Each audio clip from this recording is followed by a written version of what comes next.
Welcome students to the second session of the chapter Evans tries an O-level.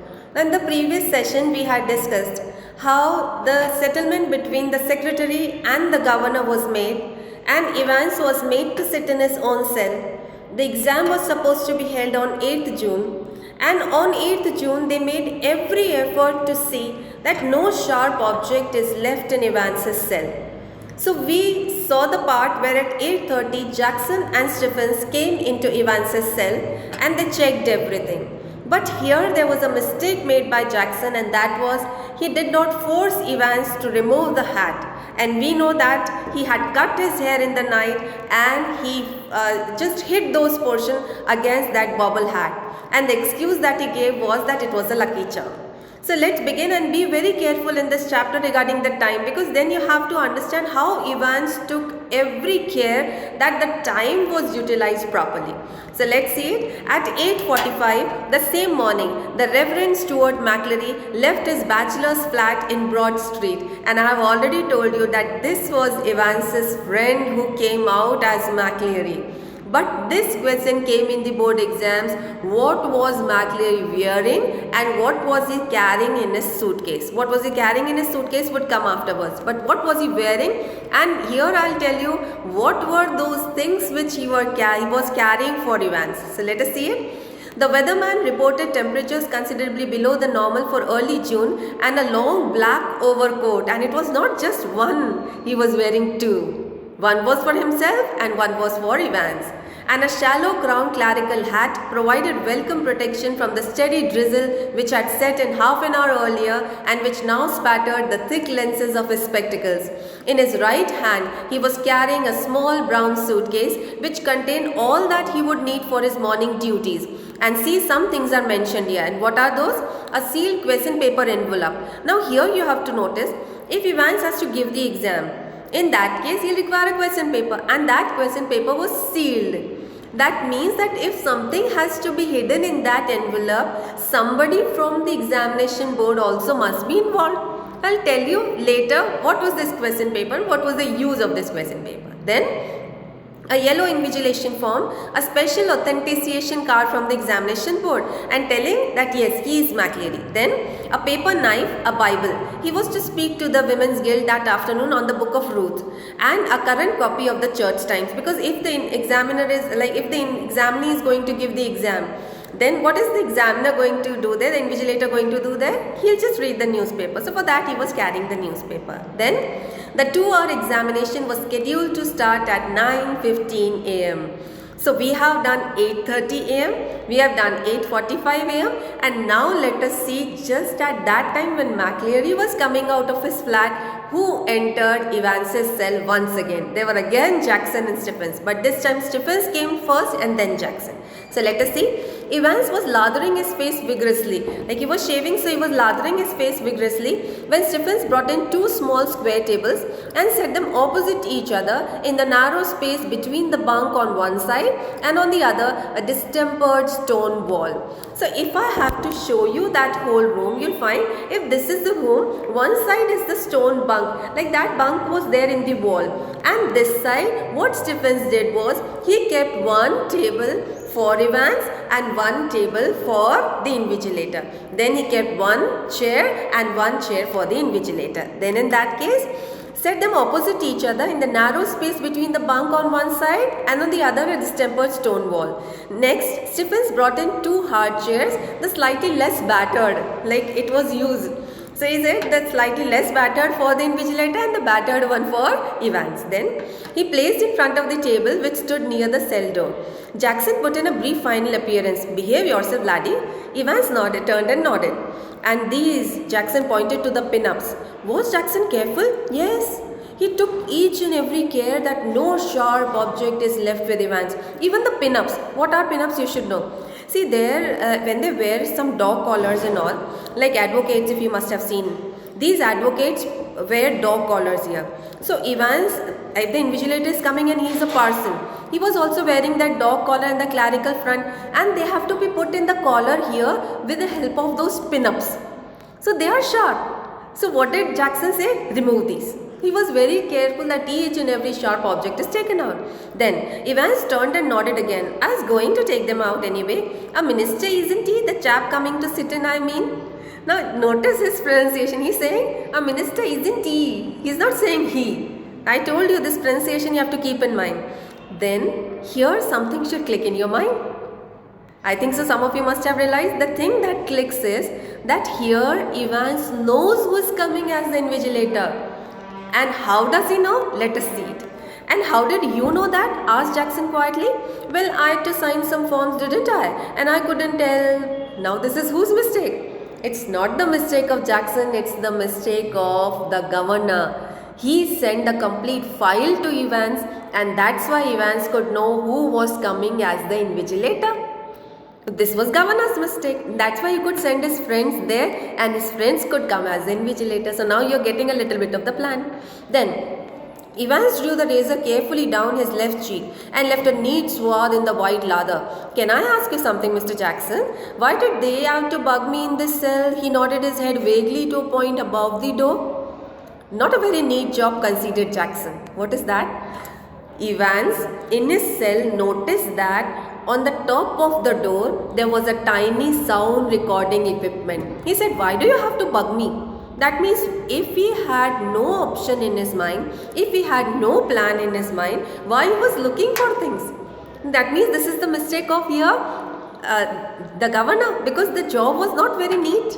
He did not hide it properly. Then they are not honestly think I'm going to try to. They are taking no chances, Evans. Nobody in the census would take any chances with you. Who's going to listen in? Well, I'll tell you who's going to listen in, laddie. It's the governor himself. See, he don't trust you bloody inch, and nor do I. I'll be watching you like a hawk, Evans. So keep your nose clean. Clear? He walked down towards the door.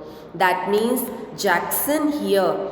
See, students, don't get confused. Jackson came first time, and the mistake that he made was he did not force Evans to remove the hat.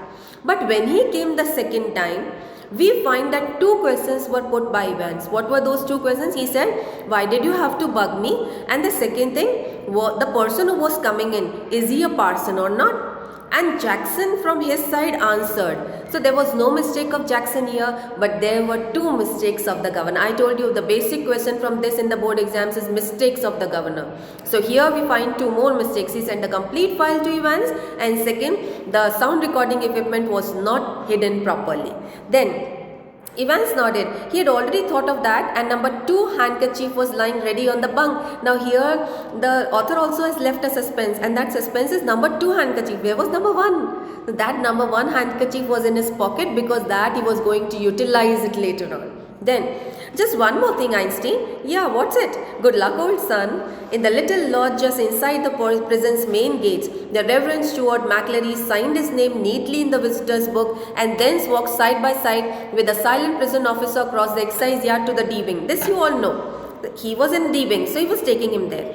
Then, the wing's heavy outer door was unlocked and locked behind them, the heavy inner door the same, and McClary was handed into Stephen's keeping. Get the razor, murmured Jackson. Stephens nodded. That means he asked, did you take the razor? I said yes. Then, now students, the exam is going to begin. Invigilator has come, and you notice how the heavy guard and security is there. Then, Stephens nodded again, and McClary, his feet clanging up to the iron stairs, followed his new guide and finally stood before a cell door where Stephens opened the peephole and looked through. What is this peephole? Like if the prison gate is there is a small hole there from where you can see you don't have to open the gate again and again. So you can see from inside what is the prisoner doing. Then, well, keep your eyes skinned. Clear? What do you mean by keeping your eyes skinned? This means that watch very carefully with full security, like your eyes are glued to the skin of that person, because Stephens was supposed to sit inside. So how things would happen? How would Evans escape when Stephens was already sitting inside? That also he had a plan. You will marvel this man. So let us see. Stephens nodded again, and McClary's feet clanging up the iron stairs followed his new guide and finally stood before a cell door where Stephens opened the peephole and looked through. That's him, sir. Evans, facing the door, sat quietly at the farther of the two tables. His whole attention reverted to a textbook of elementary German grammar. Stephens took the key from its ring and the cell lock sprang back to a thudded metallic twang. It was 9:10 a.m. when the governor switched on the receiver because the exam was supposed to begin on 9:15. At 9:15, so 9:10 he switched on. So what had happened? He had instructed Jackson to tell Evans of the temporary little precaution. This refers to the sound recording equipment. That was only fair, as if Evans wouldn't spot it. But wasn't it all a bit theatrical? Schoolboyish almost. How on earth was Evans going to try anything on today?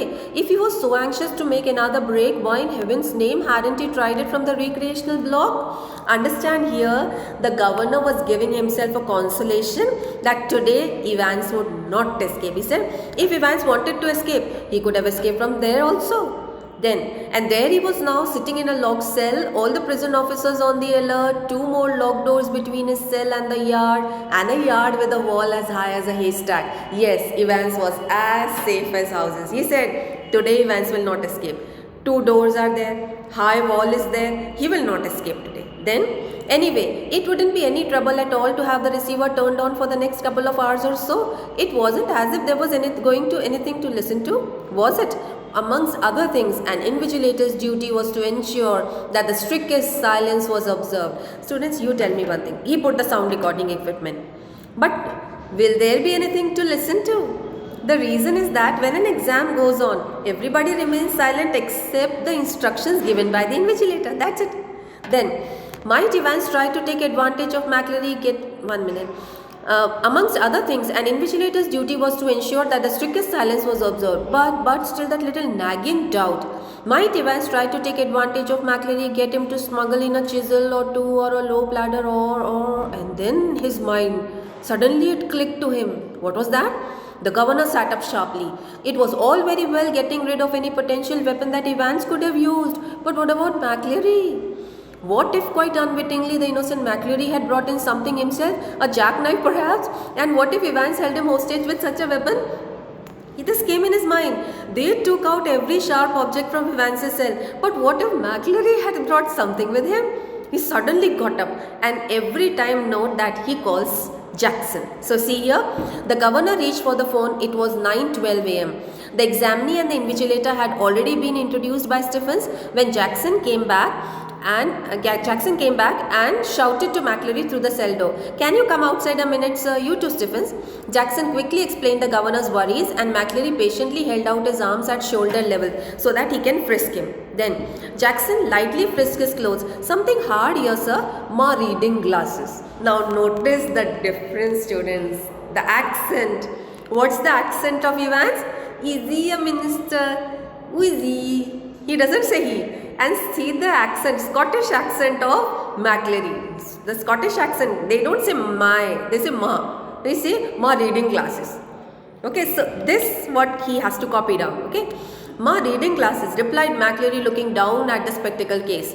Jackson quickly reassured him and bending down on the landing, thumb flicked the catches on the suitcase. He opened the suitcase. Okay, then he picked up each envelope in turn, carefully passed his palms along the surfaces and seemed satisfied.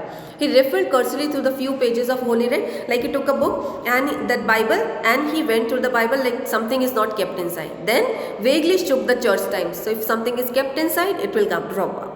Then all right so far, but one of the objects in McCleary's suitcase was puzzling him sorely. And what was that? You will see here, there was a rubber ring which McCleary was carrying. Jackson said, "Sir, why are you carrying this rubber ring?" So let us see this conversation. "Do you mind telling me why you brought this, sir?" He held up a smallish, semi-inflated rubber ring, such as a young child with a waist of about 12 inches might have struggled into. "You think of going for a swim, sir?"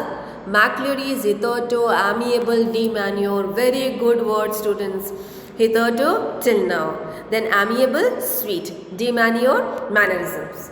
So, McCleary's hitherto amiable demeanor was slightly ruffled by this tasteless little pleasantry and he answered Jackson somewhat surly. "If ye must know, I suffer from hemorrhoids." Hemorrhoids, some people have the problem of piles.